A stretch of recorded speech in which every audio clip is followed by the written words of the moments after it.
আসসালামু আলাইকুম।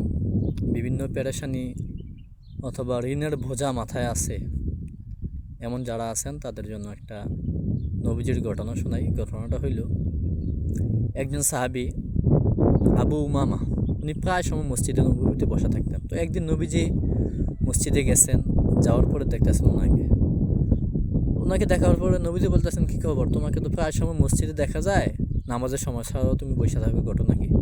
তখন ওই সাহাবী বললেন, ইয়া রাসূলুল্লাহ, আমার অনেক ঋণ এবং দুনিয়ার দুশ্চিন্তা পেরেশানির মধ্যে আছে, এই কারণে মসজিদে বসে থাকি। তখন নবীজি বললেন, এটা তো একটা স্বাভাবিক ব্যাপার, তোমাকে একটা দোয়া শিখাই দেই, এটা তুমি সকাল সন্ধ্যা পাঠ করবা, আল্লাহ তাআলা তোমার ঋণ পেরেশানি যেগুলো আছে আল্লাহ তাআলা এটা দূর করে দেবেন।